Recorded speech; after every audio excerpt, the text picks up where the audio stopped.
On rentre dans les chiffres. Donc, les chiffres. Ah bah oui. Non, mais je sais, hein, vous êtes des créatifs. Les charges, quand on va commencer à lister et à faire ensemble le détail de combien il faut prévoir si on veut avoir un salaire de temps, etc., dans tel ou tel contexte. C'est ce qu'on va faire ce matin. C'est normal que ce soit plus difficile pour vous, hein, je le comprends très bien. Je vous mettrai un appareil photo avec un couple magnifique à photographier, vous seriez 10 000 fois plus à l'aise, on est d'accord? Ok? Chacun ses points forts. Donc le but ce matin et surtout jusqu'à la pause à peu près, voire un petit peu après, le but c'est de vous faire prendre conscience de combien il faut prévoir à peu près quand on a un local ou pas de local, combien de chiffre d'affaires au minimum il faut prévoir pour pouvoir faire face à ces contraintes et responsabilités financières. D'accord? Deuxièmement, on va calculer combien vous coûte une heure de travail. En reprenant donc les ratios qu'on a établis hier et qui étaient le nombre d'heures de travail disponibles, ceux qui sont à temps plein, ceux qui sont à mi-temps, etc., etc. D'accord ? Une fois qu'on aura du coup combien nous coûte une heure de travail, ça sera plus facile pour vous par la suite de mettre un objectif minimum de vente puisque, par exemple, toi tu sais que sur une séance maternité, après tes calculs d'analyse de temps, combien de temps te prend la réponse téléphonique, l'échange avec la cliente, la préparation de la séance, le temps de travail sur les images, le temps de visionnage ou de préparation de ton mode de fonctionnement pour la présentation des 10 images. Disons que ta séance grossesse nouveau-né, elle te prend 7h50. Pourquoi pas, 7h50 à peu près, du premier coup de fil jusqu'à la livraison des albums et après, voire après.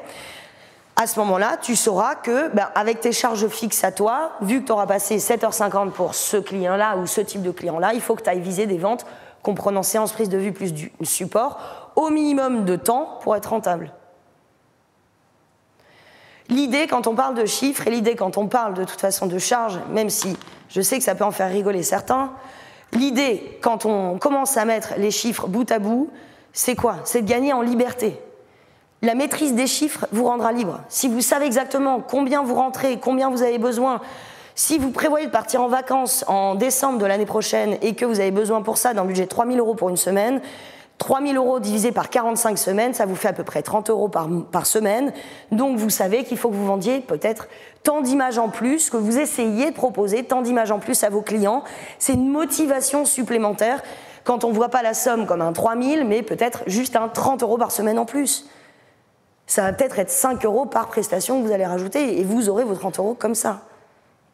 L'idée dans la maîtrise des chiffres, c'est d'être libre, de savoir aujourd'hui combien il faudrait que j'essaye d'aller faire pour pouvoir être rentable, et demain si je change de statut, et après-demain si je décide d'avoir un local, et si je décide d'avoir une employée, combien il faut que je prévoie. Quelles sont, on ne va pas pouvoir voir toutes ces étapes-là, mais moi je vais vous montrer la méthode de travail. D'accord ? Comment on fait, où est-ce qu'on va chercher les informations, et quels sont les ratios, les choses importantes qu'il ne faut pas oublier. D'accord ? Donc, on prend le cahier d'exercice. Donc, tous les contributeurs, vous avez reçu par email le moyen de pouvoir télécharger le cahier d'exercice directement dès que vous avez contribué. Tous les autres, une grande partie du cahier d'exercice est accessible pour ceux qui contribuent en fait. Il est accessible que pour eux. J'ai reçu beaucoup de demandes hier de personnes qui étaient sur le live qui me disaient « Est-ce qu'on peut avoir juste le cahier d'exercice, etc. » Il fait partie des avantages de tous les contributeurs. Voilà. Donc, dans notre cahier d'exercice, on est sur la page 24. Donc, je sais que je n'ai pas numéroté les pages. Ce sera fait pour tous les prochains contributeurs, c'est promis. Moi, je me suis en fait simplement mis les numérotations à la main, quoi. Donc, voilà, c'est la page 24. C'est la page 24. Et en fait, dans cette page 24, on a une première action à faire.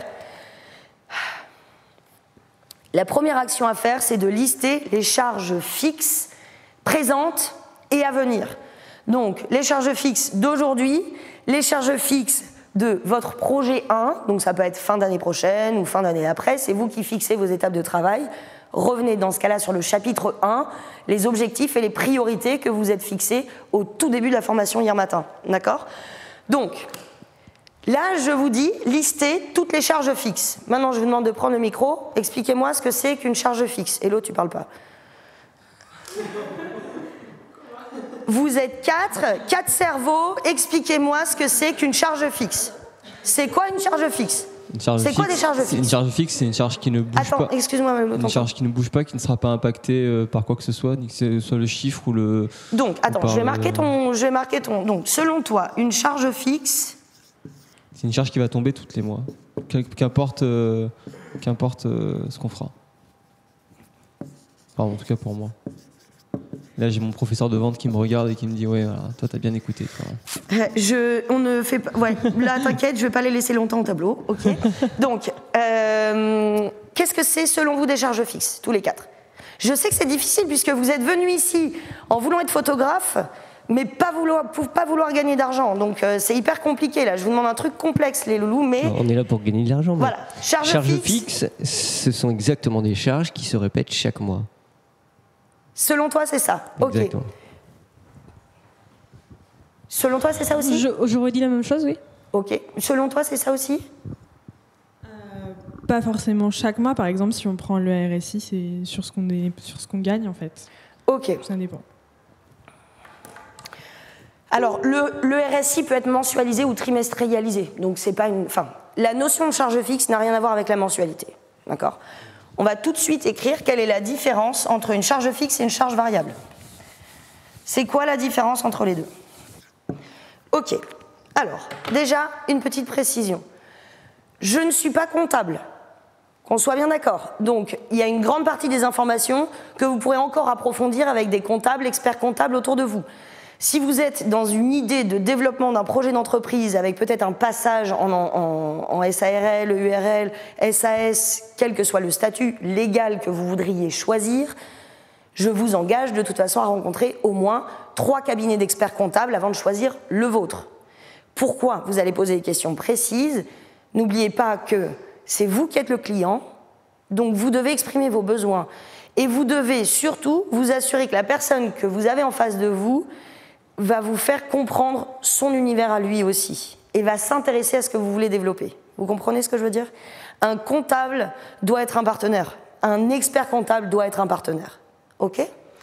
Donc, charge fixe, charge variable. Ceux qui sont déjà installés, vous êtes peu nombreux, on est 10% sur les 79 réponses qu'on avait reçues, mais je sais que vous êtes très très nombreux, les anciens photocoachés notamment, puisque j'ai eu des coucous de partout, et beaucoup de photographes en France à être déjà installés.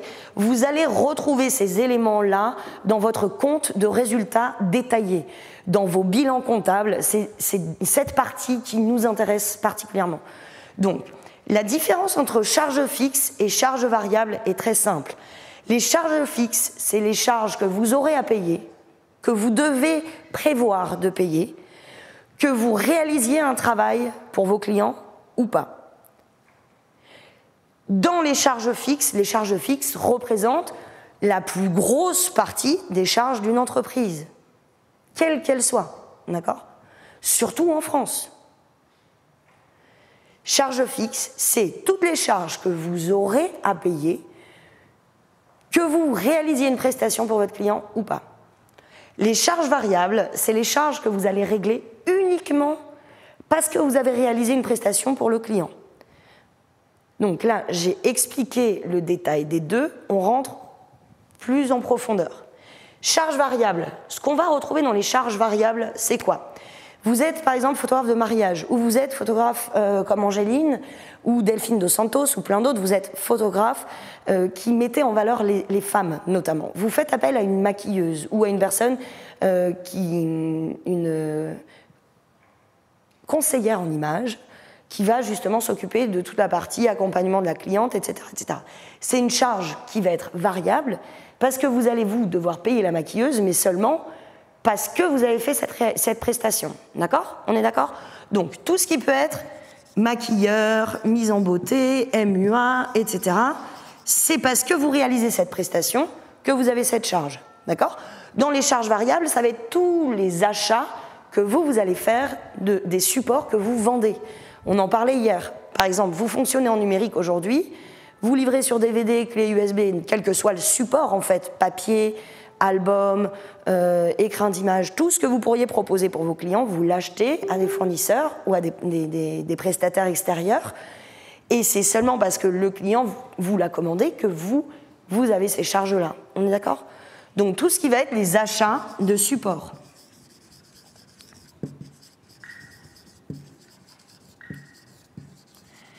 Ce qu'on va retrouver aussi dans la partie charge variable, ça va être les frais kilométriques. Vous allez sur une prestation mariage, par exemple, vous avez besoin de vous déplacer, vous avez l'essence, etc., etc. Ces frais kilométriques-là sont liés à une prestation que vous réalisez pour un client. Donc, elles seraient dans la partie charge variable.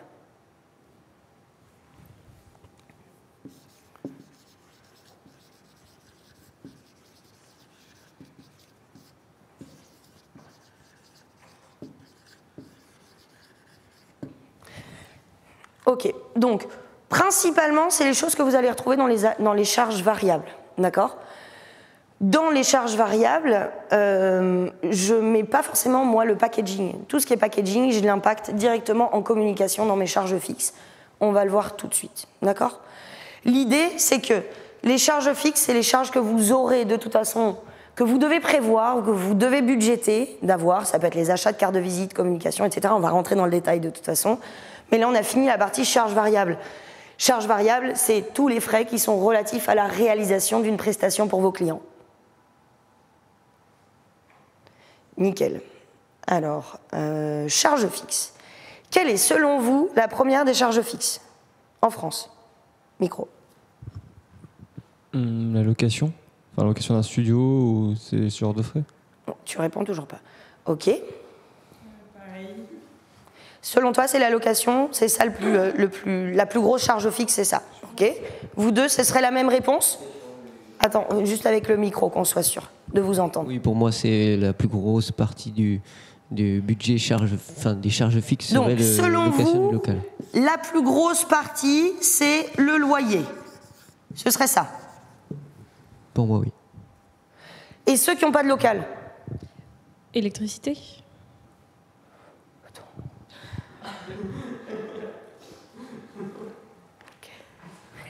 On a du taf, j'ai eu raison de prévoir 1h30 sur les chiffres ce matin. On est des créatifs, hein, nous. Ok, ceux qui n'ont pas de loyer là. Ceux qui n'ont pas de loyer, ça ne peut pas être leur première charge. C'est quoi la plus grosse charge ? C'est quoi la plus grosse charge fixe ? Le matériel, peut-être ? Non ? Aïe. Bon, je pose le micro, moi. Non, il n'y a pas de problème. Et encore une fois, il n'y a pas de mauvaise réponse, en fait. C'est que vos réponses à vous reflètent très bien la façon dont une grande partie des entrepreneurs se lancent aujourd'hui, quel que soit leur marché, quel que soit leur secteur d'activité sur un marché. Maîtrisons nos chiffres et on va être libre, les gars. Ok ? Je redis juste une chose. Votre temps, c'est de l'argent.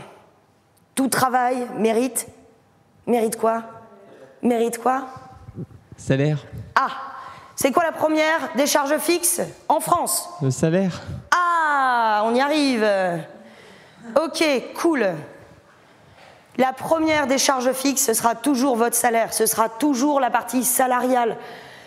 C'est la masse salariale qui représente dans toutes les entreprises aujourd'hui en France, mais partout ailleurs dans le monde, la plus grosse charge fixe, mais la plus grosse valeur ajoutée aussi, bien sûr. On est d'accord ? Donc, première charge fixe, les salaires.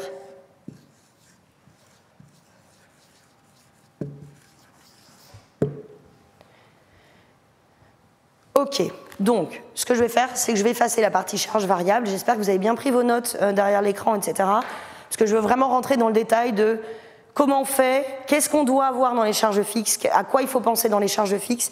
Et ensuite, on va juste rentrer, prendre un exemple pour que vous ayez un exemple et pouvoir refaire vos calculs à la maison ensuite. Si je veux un salaire de 1 000 € aujourd'hui, je suis en AE, il faut que je prévoie quoi ? Du coup, j'aurai un montant total de charges fixes. D'accord ? Nickel. Mais oui, effectivement, t'inquiète pas, et soyez rassurés, hein, vous êtes tous des créatifs, et la partie chiffres, je crois que c'est la plus difficile pour tous. Tous.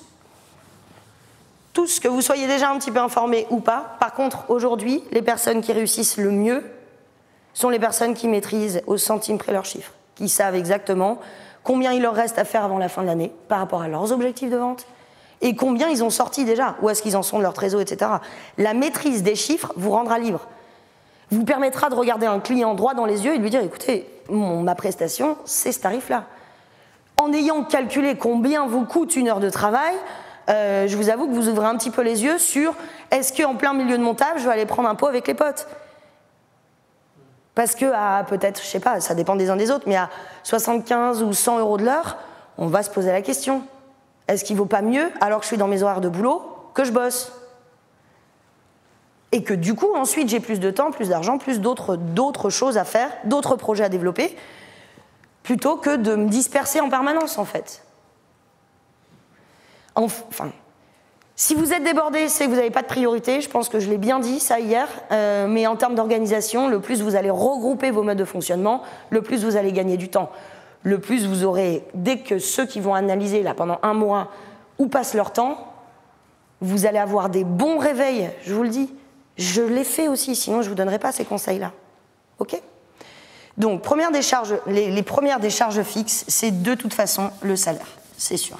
En moyenne, sur une entreprise, bon, ça dépend des uns et des autres, mais en moyenne, sur une entreprise photographique, vidéographique, ça représente 30% quand on a un local. C'est 30% minimum du total de charge, pour vous donner une idée, le salaire. Donc, c'est très loin d'être anodin. J'espère sincèrement que l'extrait de cette formation vous aura aidé à progresser parce que c'est le but d'Ampara. Si vous êtes intéressé par toute la formation, eh bien, il suffit de cliquer sur le bouton qui est juste là, voilà, dans ce secteur-là. Et si vous ne voulez rien louper des extraits supplémentaires que l'on va diffuser sur notre chaîne YouTube, eh bien, il suffit de vous abonner ici pour qu'on vous prévienne. Voilà, je vous remercie infiniment de nous avoir suivis et je vous dis à très bientôt.